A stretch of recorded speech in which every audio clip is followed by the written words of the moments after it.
Hi, JBK hair for. நம்ம இன்னைக்கு எதை பற்றி பேச போகிறோம்னா, வாடகை வீட்டில் இருக்கிறதா இல்லை சொந்த வீட்டில் இருக்கிறதா, இல்லைனா வீடு சொந்தமாக வாங்குறதா, அதை பற்றி தான் நம்ம பேச போகிறோம்.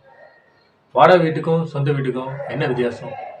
வாடகை வீடுனா மாதம் மாதம் ஏதாவது ஒரு 1000 ரூபா பணம் கட்டி ஹவுஸ் ஓனருக்கு காசு கொடுத்து வாடகை வீட்டில் இருப்பாங்க. சொந்த வீடுனா இஎம்ஐ கட்டியோ இல்லைனா ஃபுல் கேஷ் கட்டியோ வீடு வாங்குவாங்க. இதில் என்ன வித்தியாசம்? எது பெஸ்ட்டு? வாடகை வீடா சொந்த வீடா, எது பெஸ்ட்டு? அதுதான் இப்போ நான் உங்ககிட்ட சொல்ல போகிறேன்.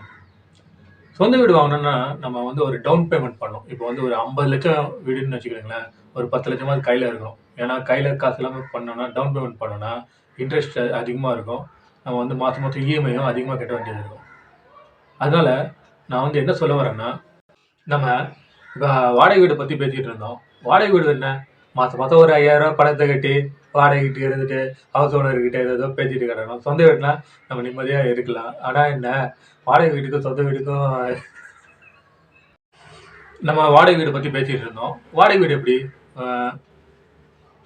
வாடகை வீட்டில் மாதம் ஒரு 5000 ரூபா கட்டி ஹவுஸ் ஓனர்கிட்ட வாடகை கொடுக்கணும். சொந்த வீடுனா நம்மளே வந்து ஏதாவது அந்த 5000 ரூபா கொடுத்து சொந்தமாக ஒரு 30 வருஷத்தில் சொந்த வீடாக மாற்றிக்கலாம். ஆனால் இதில் என்ன ட்ராபேக்னா, வாடகை வீட்டில் இருந்ததுன்னா நீங்கள் வந்து இப்போ ஒரு 50 லட்சத்துக்கு வீடு வாங்குறீங்கன்னா அதில் ஒரு 30,000 ரூபா வந்து நீங்கள் வந்து இஎம்ஐ கட்டுற மாதிரி இருக்கும்.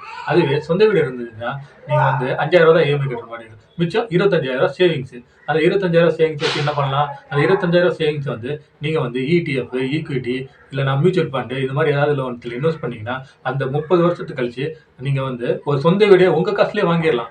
அது யோசிச்சு பாருங்க. நல்லா இது எது வாடகை வீடு பெஸ்ட்டா சொந்த வீடு பெஸ்ட்டா? இப்போ யோசிச்சு பாருங்க பார்ப்போம். அதுக்குன்னு நீங்கள் வந்து என்ன 40 லட்சம், அதுக்குன்னு நீங்கள் வந்து 30,000 ரூபா இஎம்ஐ கட்டி சொந்த வீடு வாங்குறதுக்கு 5,000 ரூபா வாடகை காசுக்கிட்டு 25,000 ரூபா இடிஎஃப்லையும் ஸ்டாக்லையும் போட்டுருவீங்களா? ஸ்டாக் பற்றி தெரியாமல் உங்களால் போட முடியுமா? அதுக்கு நான் என்ன சொல்ல வரேன்னா, முதல்ல ஸ்டாக் மார்க்கெட் பற்றி பார்க்கணும். ஸ்டாக் மார்க்கெட் என்னன்னு தெரியாமல் வந்து நம்ம வந்து இந்த 25,000 இந்த இஎம்ஐ கட்டுற காசை போட முடியாது. ஏன்னா நம்மளுக்கு பயம் வந்துடும். முதல்ல ஸ்டாக் மார்க்கெட் வந்து இன்றைக்கி தெரிஞ்சுக்கிட்டு, ஸ்டாக் மார்க்கெட் முழுசாக தெரிஞ்சுக்கிட்டு அதில் ஃபண்டமெண்டல், டெக்னிக்கல் அனாலிசிஸ்லாம் பண்ணிவிட்டு நீங்கள் வந்து இடிஎஃப்ஸ்லையோ உங்களுக்கு பிடிச்ச ஒரு நல்ல ஸ்டாக்லேயோ ஒரு 30 வருஷம் போட்டிங்கன்னா அதில் வந்து உங்களுக்கு தேவைப்படும் போது எப்போ நல்ல லாபம் வரும்போது அந்த ஸ்டாக்கை விற்றுட்டு இன்னொரு ஸ்டாக்கில் இன்வெஸ்ட் பண்ணி இடிஎஃப், மியூச்சுவல் ஃபண்ட் இது மாதிரி ஏதாவது நீங்கள் டைவர்சிஃபை பண்ணி அந்த 25,000 மாதம் மாதம் இன்வெஸ்ட் பண்ணிங்கன்னா கண்டிப்பாக நீங்கள் வந்து ஒரு 15 20 வருஷத்துக்குள்ளே நீங்கள் வந்து ஒரு நல்ல வீடு, உங்களுக்கு பிடிச்ச நல்ல வீடு, உங்கள் காசுலேயே ஒரு நல்ல வீடு வாங்குறதுக்கு உங்களுக்கு வந்து ஒரு நல்ல ஆப்பர்ச்சுனிட்டி அமையும்.